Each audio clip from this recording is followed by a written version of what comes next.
Luggage తో నలికిపోతూ seat దొరక్క అవస్థలు పడుతూ ట్రాఫిక్ జామ్లు దాటుకుంటూ ఛార్జీల బాధుడు తిట్టుకుంటూ బస్సు రైలు కారు ఫ్లైట్ ఆఖరికి బైక్ మీదైనా సరే పండక్కి ఊరెళ్లాల్సిందే.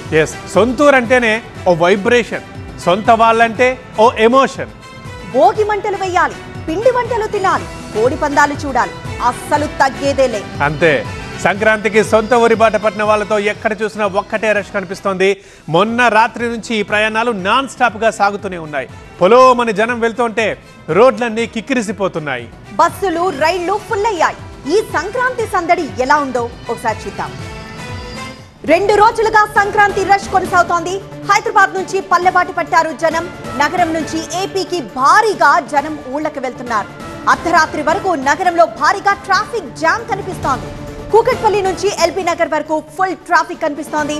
హైవేల పైన అదే స్థాయిలో ట్రాఫిక్ ఉంది. పంతంగి, కొట్లపహాడ్, కీసర దగ్గర భారీగా వాహనాలు బారులు తీరాయి. 2 రోజుల్లో 1,43,000 వాహనాలు ప్రయాణాలు చేసినట్లు తెలుస్తోంది.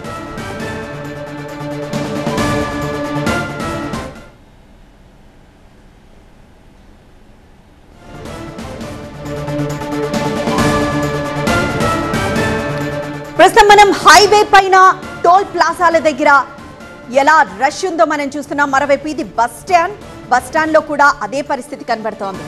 హైవేలపై బారులు తీరాయి వాహనాలు. మరి ముఖ్యంగా టోల్ ప్లాజా దగ్గర వెహికల్స్ ఎక్కడికక్కడ ఆగిపోయాయి. అలానే బస్ స్టాపులు కూడా కిక్కిడిసిపోయాయి. మనం చూస్తున్నాం జనాల్ని. వీళ్ళంతా ఊరు వెళ్లే వాళ్ళు. ఆ ఊరు వెళ్లే వాళ్ళ జనంతో ఆ బస్ స్టాండ్లన్నీ కిక్కిడిసిపోయాయి. ఇటు సిటీల నుండి పల్లెబాట పట్టారు నగరవాసులంతా. దీంతో బస్సులు కూడా ఫుల్ రష్ గా మారిపోయాయి.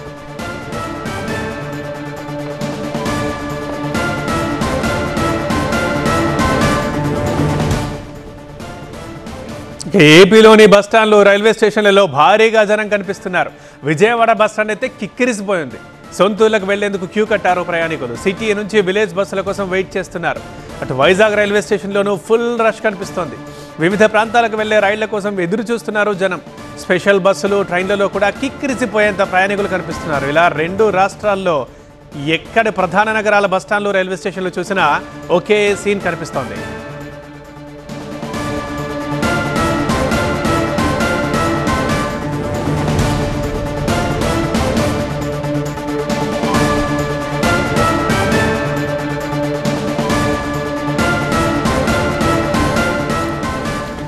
ఏపీలోని బస్టాండ్లు, రైల్వే స్టేషన్లను భారీగా జనం కనిపిస్తున్నారు. ఇక విజయవాడ బస్టాండ్ అయితే కిక్కిరిసిపోయి కనిపిస్తోంది. ఎందుకంటే విజయవాడ చాలా మెయిన్. ఇటు హైదరాబాద్ నుంచి విజయవాడ వెళ్లే వాళ్ళు ఉంటారు, అండ్ విజయవాడ నుంచి సొంతూర్లకు వెళ్తున్న వాళ్ళు ఉంటారు. దీనివల్ల అతిపెద్ద బస్టాండ్ అయిన విజయవాడ కూడా కిక్కిరిసిపోయి ఉంది ప్రయాణికులతో. ఇక సొంతూర్లకు వెళ్లేందుకు క్యూ కడుతున్నారు ప్రయాణికులు. ఇక అసలే ఇక పండగ, వీకెండ్ అన్నీ కలిసి వచ్చాయి. సో లాంగ్ వీకెండ్, పండగ ఉండడంతో ఇక ఎక్కువ ప్రయాణాలకు రెడీ చేసుకున్నారు. రైట్, ఇక 2 రాష్ట్రాల్లో ఎక్కడెక్కడ ప్రయాణికుల రద్దీ ఎలా ఉంది, ప్రయాణికులు ఏమంటున్నారు, ఈ డీటెయిల్స్ అని మనం తెలుసుకుందాం. 2 రాష్ట్రాలను మా రిపోర్టర్స్ రెడీగా ఉన్నారు. రైట్, ఫస్ట్ హైదరాబాద్లో చూద్దాం. హైదరాబాద్ ఎంజీబీఎస్లో పరిస్థితి ఎలా ఉందో వివరించడానికి మా రిపోర్టర్ నూర్ రెడీగా ఉన్నారు. నూర్, ఎలా ఉంది పరిస్థితి? ప్రయాణికులు ఏమంటున్నారు? స్పెషల్గా బస్సులు వేస్తూ ఉంటారు కదా, అవన్నీ సరిపోతున్నాయా ప్రయాణికులకు, లేదా అవి కూడా చాలట్లేదు అని చెప్తున్నారు? రాత్రి నుంచే ఇతర ప్రాంతాలు వెళ్ళడానికి నగరం పూర్తిగా సిద్ధమైంది. నగర ప్రజలు కూడా రాత్రి చాలా వరకు వెళ్ళిపోయారు. ఈరోజు మార్నింగ్ నుంచి మహాత్మా గాంధీ బస్ డిపోలో మనం చూసుకుంటే ప్రతి గంటకి ఇక్కడ 100ల కొద్దిలో ప్యాసింజర్లు పెరుగుతున్నారనేసి ఏకంగా ఆర్టీసీ యాజమాన్యం ప్రకటించిన పరిస్థితి. బస్సులు ఎన్ని వేసినప్పుడు, అడిషనల్గా బస్సులు రన్ చేసినప్పుడు కూడా ప్యాసింజర్ల సంఖ్య పెరుగుతుంది. కానీ అవసరం పడితే ఇంకా మేము ఆంధ్రప్రదేశ్ వైపు బస్సులు ఇంకా రన్ చేయడానికి ప్రయత్నం చేస్తామనేసి కూడా అధికారులు చెప్పుకొస్తున్నారు. ఈరోజు మార్నింగ్ నుంచి వేల కొద్ది సంఖ్యలో ఈ మహాత్మా గాంధీ బస్ డిపోకి ఇక్కడ ప్యాసింజర్ వస్తున్నారంటే ఏ స్థాయిలో ఇక్కడ జనం ఉందో మనకి దృశ్యాలు చూస్తే అర్థమవుతుంది. ఆర్టీసీ ఇప్పటికీ అడిషనల్గా 100ల కొద్దిలో బస్సులు రన్ చేస్తుంది. ప్రధానంగా ఆంధ్రప్రదేశ్లోని విజయవాడ, విశాఖపట్నం, ఈ ప్రాంతాలకు ఎక్కువగా ప్యాసింజర్ వెళ్తున్నారని కూడా అధికారులు చెప్పుస్తున్నారు. ఒక పక్క పోలీసు బలగాలు, మరో పక్క ఆర్టీసీ అధికారులే స్వయంగా ఇక్కడ ఉన్న ప్యాసింజర్లతో పాటు స్థానికులకి ఇక్కడ వెళ్ళే ప్రయాణికులు కూడా మానిటరింగ్ చేస్తున్న పరిస్థితి. రాత్రి నుంచి అనేక ప్రాంతాల్లో, హైదరాబాద్లోని అనేక ప్రాంతాల్లో కూడా భారీ ట్రాఫిక్ జామ్ అయింది. రోజు మార్నింగ్ 4 గంటల వరకు కూడా ప్రైవేట్ ట్రావెల్స్తో పాటు ఆర్టీసీ బస్సులు కూడా రన్ చేసిన పరిస్థితి. చాలా పెద్ద సంఖ్యలో, అంటే ఆర్టీసీ అధికారులు స్వయంగా చెప్తున్నారు, గతంలో ఎప్పుడూ ఊహించిన విధంగా ఇంత పెద్ద సంఖ్యలో కూడా జనాలు వచ్చారు. ఇతర ప్రాంతాలకు వెళ్ళే వాళ్ళు చాలామంది వచ్చారు. కానీ గతంలో వెళ్ళే వాళ్ళు కానీ 3-4 డేస్ నుంచి కంటిన్యూగా మేము రన్ చేసినప్పుడు కూడా ప్రజల సంఖ్యలో ఇంకా పెరుగుతూనే ఉందనేది కూడా ఆర్టీసీ అయితే చెప్పుకొస్తున్న పరిస్థితి.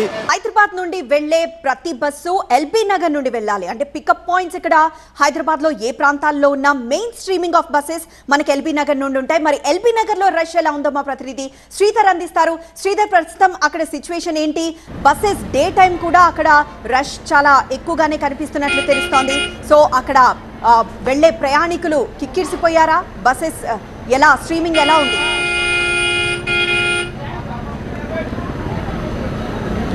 ఎల్బీ నగర్లో అయితే రద్దీ ఇంకా కొనసాగుతూనే ఉంది. ఇటు ఆంధ్ర వైపు కానీ, ఉమ్మడి ఖమ్మం జిల్లా కానీ, తెలంగాణలోని జిల్లాలకు కూడా ఎటు వెళ్ళాలన్నా ముఖ్యంగా మెయిన్ పాయింట్ ఎల్బీ నగర్ కావడంతో ప్రతి బస్సు కూడా ఎల్బీ నగర్ నుంచి వెళ్ళడంతో ఎల్బీ నగర్లో రద్దీ మాత్రం కొనసాగుతుంది. శుక్రవారం రాత్రి నుంచి కూడా ప్రయాణికులు మొత్తం కూడా పల్లెబాట పట్టారు. నిన్న అర్ధరాత్రి వరకు కూడా ప్రయాణికుల రద్దీ కొనసాగుతుంది. ఇప్పుడు కొంతవరకు మాత్రం కొంత ప్రయాణికులు కొంత తగ్గినట్లు కనిపిస్తుంది. కాకపోతే ఎల్బీ నగర్ మెయిన్ పాయింట్ కాబట్టి ఎల్బీ నగర్ నుంచి ప్రయాణికులు మాత్రం విపరీతంగా ఉన్నారు. ముఖ్యంగా ఆర్టీసీ అధికారులు ఎల్బీ నగర్ నుంచి మాత్రం ప్రత్యేక బస్సులు ఏర్పాటు చేశారు.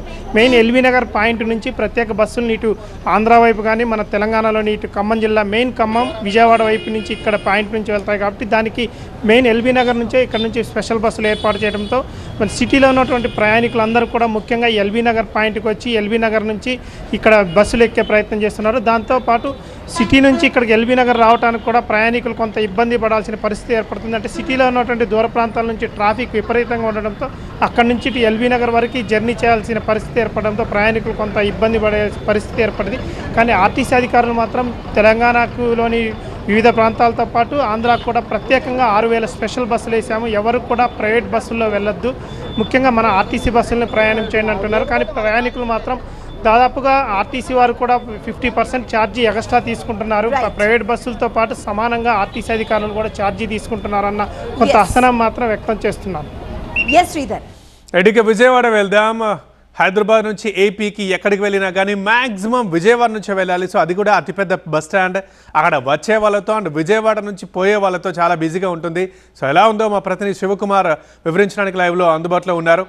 శివకుమార్, ఎలా ఉంది విజయవాడ బస్ స్టాండ్? కిక్కిరిసిపోయి ఉందా? ఏమంటున్నారు ప్రయాణికులు?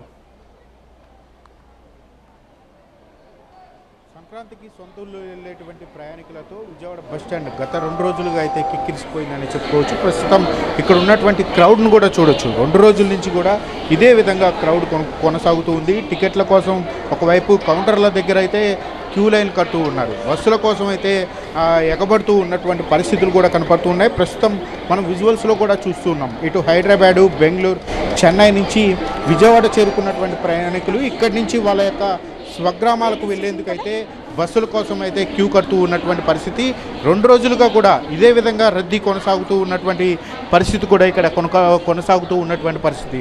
ఇప్పటికే ఏపీఎస్ఆర్టీసీ అధికారులు ప్రత్యేక బస్సులను ఏర్పాటు చేసి ప్రయాణికులకు కావాల్సినటువంటి సౌకర్యాలు అనేది ఏర్పాటు చేస్తున్నప్పటికీ కూడా ప్రయాణికులు మాత్రం కొంత అసహనం వ్యక్తం చేస్తూ ఉన్నటువంటి పరిస్థితులు కనపడుతూ ఉన్నాయి. నిన్న సీఎం చంద్రబాబు కూడా ఏపీఎస్ఆర్టీసీ అధికారులతో కూడా ఈ సంక్రాంతి ఫెస్టివల్ రద్దీకి సంబంధించి రివ్యూను కూడా జరిపారు. ఆర్టీసీ అధికారులు ప్రజలకు అవసరమైనటువంటి సౌకర్యాలు అన్నీ కూడా చేపట్టాలని చెప్పని కూడా సీఎం ఆదేశించారు.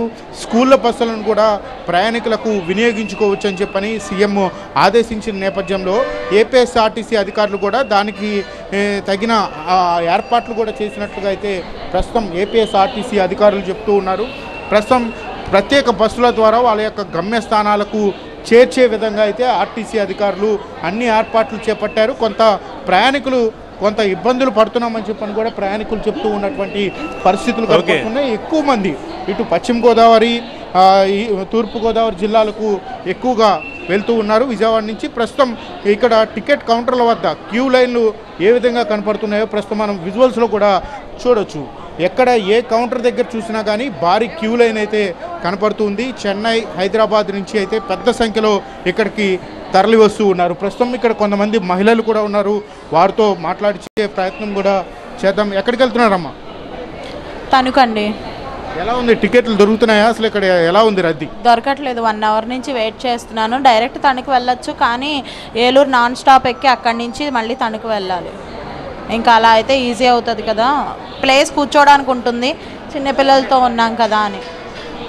ఇక్కడ ఉన్నటువంటి ప్రయాణికులు కూడా చెప్తూ ఉన్నారు, బస్ టికెట్లు కూడా దొరకట్లేదని చెప్తూ ఉన్నారు. ఒకవైపు ఆర్టీసీ అధికారులు ప్రత్యేక బస్సులను ఏర్పాటు చేస్తున్నామని చెప్పని ఆర్టీసీ అధికారులు చెప్తూ ఉన్నటువంటి పరిస్థితి అయితే కనపడుతుంది Vijayawada bus stand. Right Shivakumar.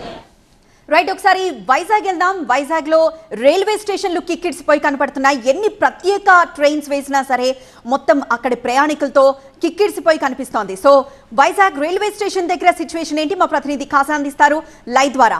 Khaja, ప్రస్తుతం రైల్వే స్టేషన్ లో ఉన్నట్లు మాకు కనబడుతుంది. అక్కడ ప్రయాణికుల రద్దీ ఎలా కనబడుతోంది? దట్టు రేపటి నుండి ఎల్లుండి నుండి పండుగ ప్రారంభం కాబోతున్న నేపథ్యంలో ట్రైన్స్ సంఖ్య ఏమన్నా పెంచే అవకాశం ఉందా? ఇంకా ఖచ్చితంగా సంక్రాంతి రద్దీ నేపథ్యంలోని రైల్వే శాఖ ప్రత్యేక రైళ్లను కూడా నడుపుతుంది. అయినప్పటికీ ఏమాత్రం కూడా సరిపడం లేదు. ఎందుకంటే ఒకేసారి భారీగా వివిధ ప్రాంతాల నుంచి ఉత్తరాంధ్ర వైపు వచ్చే ప్రయాణికుల సంఖ్య పెరుగుతున్న నేపథ్యంలోని అవి కూడా చాలట్లేదు. మరోవైపు బస్సులు కూడా స్పెషల్ బస్సులు నడుపుతున్నారు. దీంతోపాటు విమాన సర్వీసులు ధరలు అయితే అమాంతంగా ఆకాశాన్ని అంటే సాధారణ సమయాల్లో హైదరాబాద్ నుంచి విశాఖకు 5,000 రూపాయల వరకు ఛార్జ్ అయితే ఇప్పుడు 3 అంటే 15,000 నుంచి 17,000 రూపాయల వరకు విమాన ఛార్జీలు పెంచేశారు. అలాగే ప్రైవేట్ ట్రావెల్స్ బస్సులు కూడా భారీగా టికెట్ల రేట్లను పెంచేశారు. ఎందుకంటే భారీగా డిమాండ్ ఉంది. ఎలాగైనా సరే ఊళ్ళకు వెళ్తారు, ఖచ్చితంగా ఎంత రేటు పెట్టినా సరే కొనుగోలు చేసి ఎలాగైనా సరే వెళ్తారన్న నెపంతో అందరూ కూడా భారీగా రేట్లు పెంచారు. ప్రస్తుతం మనం రైల్వే స్టేషన్లో పరిస్థితి చూడొచ్చు. అంటే ఒక ట్రైన్ వచ్చిన వెంటనే పరిగెడుతూ ఆ ట్రైన్ ఎక్కిన వాళ్ళు కొంతమంది, అలాగే ఆ ట్రైన్ దిగుతున్న వాళ్ళతో ఆ రైల్వే స్టేషన్ కిక్కిరిసిపోతుంది. ఒకవైపు హైదరాబాద్, బెంగళూరు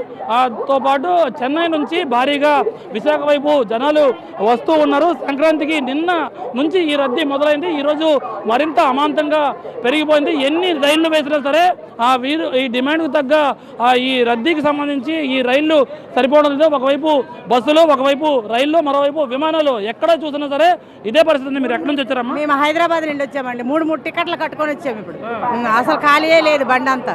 రిజర్వేషన్ తీసాం కానీ రిజర్వేషన్ ఇది కాలేదు. మళ్ళీ జనరల్ తీసాము, మళ్ళీ టీటీకి డబ్బులు కట్టాము. 3 టికెట్లు తీసుకొని వచ్చాము, ప్రశాంతత లేదు. అది ఏ ట్రైన్కి వచ్చారు మీరు? గోదావరి ఎక్స్ప్రెస్. అసలు ఖాళీ లేదు సార్, చాలా రష్గా ఉంది, చాలా ప్రాబ్లంగా ఉంది. అసలు ఎక్కడికి వెళ్ళాలి మీరు? పార్వతీపురం వెళ్ళాలి. పార్వతీపురం వెళ్తాము. ఇప్పుడు మళ్ళీ సమతా వెళ్ళాలి. సమతాకి ఎక్కి పార్వతీపురం అవునండి. హైదరాబాద్ నుండి. ఎక్కడికి వెళ్తున్నా చెప్పు? పార్వతీపురం వెళ్తాం. మీరు చెప్పండి, అసలు ఎక్కడైనా ఖాళీ ఉందామా? అసలు ట్రైన్ ఖాళీ లేదండి, ఖాళీ అసలు ఛాన్స్ లేదు. అసలు కూర్చోడానికి ప్లేస్ లేదు. ఇబ్బంది పడ్డాము, నిలబడొచ్చాం. మరి ఏం చేస్తాం, నిలబడొచ్చాం. అందరూ కూడా అంటే కనీసం చిన్న ప్లేస్ దొరికితే చాలు, హ్యాపీగా గమ్యస్థానం వరకు చేరుకోవచ్చని ఎలాగైనా సరే వీరంతా కూడా కుటుంబ సభ్యులతో సహా బయలుదేరే పరిస్థితి. కేవలం విశాఖ నుంచి అటువైపు శ్రీకాకుళం విజయనగరం వైపు వెళ్తున్న వారితో, అలాగే హైదరాబాద్, చెన్నై, బెంగళూరు వైపు నుంచి విశాఖ వస్తున్న వారితో విశాఖ రైల్వే స్టేషన్తో పాటు బస్ స్టాండ్, అలాగే విమానాశ్రయం కూడా ప్రయాణికులతో కిక్కిరిసిపోయింది. మొత్తం మీద ఈ సంక్రాంతి పండగ రద్దీ అనేది ఇంకా కొనసాగుతుంది. ఇంకా మరిన్ని రైళ్లు పెంచాలి, అలాగే బస్సులు కూడా అందుబాటులో తీసుకురావాలని ప్రయాణికులు కోరుతూ ఉన్నారు. రైట్, ఇటు పంతంగి టోల్ ప్లాజా దగ్గర మా ప్రతినిధి రేవన్ ఉన్నారు. రేవన్, ఎవ్రీ ఇయర్ ఈ టైంలో మీరు ఇట్లా రిపోర్టింగ్ చేయడం, మేము ఇట్లా అడగడం ఎవ్రీ ఇయర్ కామనే. ఈసారి ఏమన్నా ప్రత్యేకత ఉందా? అంటే ఎక్కువ వెహికల్స్ ఈసారి దాటిల్లినట్టుగా కనిపిస్తోంది, నిజమేనా? ఎస్, మీరు అన్నట్టుగా గత ఏడాదితో పోలిస్తే ఈసారి కూడా వాహనాల సంఖ్య అయితే బాగా పెరిగింది. గత ఏడాది 2 రోజుల్లోనే 1,45,000 వాహనాలు ఏపీ నుంచి, హైదరాబాద్ నుంచి ఏపీ వైపు వెళ్ళాయి. కానీ ఈరోజు ఈ 2 రోజుల్లోనే దాదాపు 1,56,000 వాహనాలు వెళ్ళినట్టుగా టోల్ ప్లాజా నిర్వాహకులు చెప్తున్నారు. 3 రోజులకు కూడా వాహనాల రద్దీ అయితే హైవే మీద కనిపిస్తూ ఉంది. ఎందుకంటే పట్నం నగరవాసులు ఎవరైతే ఉన్నారో వారంతా తమ సంక్రాంతికి సొంతూళ్ళకు వెళ్లేందుకు పెద్ద ఎత్తున తమ కుటుంబ సభ్యులతో కలిసి వాహనాల్లో వెళ్తున్నారు.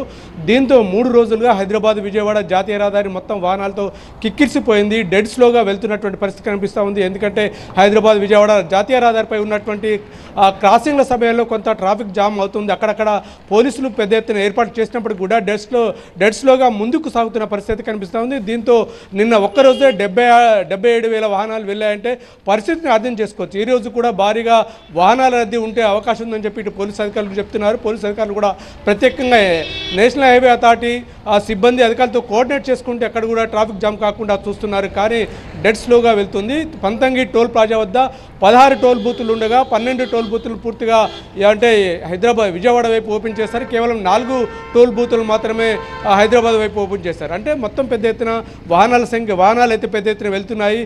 నిన్నటితో పోలిస్తే ఈసారి రాత్రి వరకు కూడా ఇంకా 80,000 వెహికల్స్ వరకు కూడా దాటే అవకాశం అని చెప్పి అధికారులు అయితే చెప్తున్న పరిస్థితి కనిపిస్తూ ఉంది. దీంతోపాటు హైవే వెంట ఉన్నటువంటి దాబాలు హోటల్ కూడా ఈ వాహనదారులతో కిటకిటలాడుతున్న పరిస్థితి మనకు కనిపిస్తూ ఉంది. రైట్ రేవంత్.